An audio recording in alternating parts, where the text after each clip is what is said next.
নেসা হলের ফ্লোরের মধ্যে ব্যালটগুলো পড়েছিল। শুধু ফজিলাতুন্নেসা হলে না, অনেকগুলো হল থেকে এরকম আমাদের পোলিং এজেন্টরা রিপোর্ট করেছে যে হলের ফ্লোরের মধ্যে ব্যালটগুলো পড়ে আছে। শিবিরের যে পোলিং এজেন্টরা আছে তারা কিভাবে 1 ঘন্টা আগেই ভোট কেন্দ্রে ঢোকার সুযোগ পায়। আমাদের যে পোলিং এজেন্টরা আছে সব পোলিং এজেন্টরা পৌঁছানোর আগেই অনেক হলে ভোট গ্রহণ শুরু হয়ে গিয়েছে। এটা তো স্পষ্ট যে এখানে কারচুপি করা হয়েছে। একটা নির্বাচন নিয়ে আছে নেতা, এটা হচ্ছে আমাদের ইস্যু।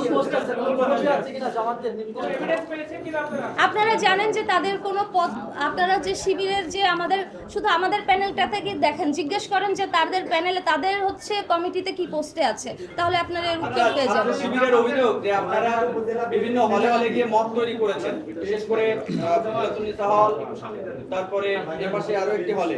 সবাইকে ধন্যবাদ। এই প্রেস ব্রিফিং এর মাধ্যমে আমরা এই প্রহসনের নির্বাচন বর্জন করলাম। আপনাদের সকল প্রশ্নের উত্তর আমরা পরে দিব এবং এই মুহূর্তে আমাদের ডিসিশন হচ্ছে এই নির্বাচন আমরা বর্জন করছি। আমাদের দাবি মানেন নাই, তারা যে কারণে জামাত নেতার সাপ্লাই করা ওএমআর মেশিনে ভোট গণনা বন্ধ করেছে, সেই একই কারণে জামাতের সাপ্লাই করা ব্যালটে ফেয়ার ইলেকশন হচ্ছে না। আমরা দাবি করেছি একটি ফ্রি অ্যান্ড ফেয়ার ইলেকশনের, কিন্তু ভয়াবহ ব্যাপার হচ্ছে ভোট কেন্দ্রগুলো মনিটর করার জন্য জামাত নেতার কোম্পানিকেই ডিরেক্ট টেলিকাস্ট সহ ভিডিও ক্যামেরা সাপ্লাই দিয়ে সিসিটিভির দায়িত্ব দেওয়া হয়েছে।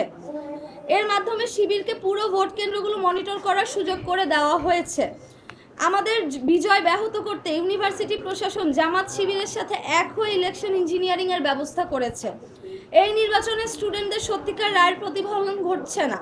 এসবের প্রতিবাদে আমরা নির্বাচন বর্জন করতে বাধ্য হচ্ছি। ধন্যবাদ। আচ্ছা, আপনারা একটা প্রশ্ন তুলেছেন যে জামাত নেতার ব্যালট সরবরাহকৃত সংযোগটা কোথায়? সরঞ্জামাদির সাথে ভোট কারচুপির সংযোগটা কোথায় সেটা কিন্তু আমরা আমাদের প্রেস ব্রিফিংয়ে উল্লেখ করেছি। একটি হলে, সবগুলো হলে তো ব্যালট পেপার একই থাকার কথা সেন্ট্রালের, কিন্তু একটি হলের ব্যালটে কার্যকরী সদস্য বলা হয়েছে একটি ভোট দিতে, অথচ অন্য হলগুলোতে কিন্তু এরকম ছিল না। তাহলে 2 হলের মধ্যে এই পার্থক্যটা কেন থাকবে সেন্ট্রালে, যদি ব্যালট পেপার সব একই হয়? যে হলে 299 ভোটার সে হলে কেন 400 ব্যালট ঢুকবে? আর যে প্রশ্নটা করলেন যে শিবির প্রশ্ন তুলেছে তারেক রহমানের সাথে তার ছবি আছে, আপনারা জানেন শিবির নেতাদের ছাত্রলীগের সাথে ছবি আছে। শুধু ছবি না, তারা কমিটিতে থাকে, তাদের কাজই তো হচ্ছে গুপ্ত হয়ে থাকা।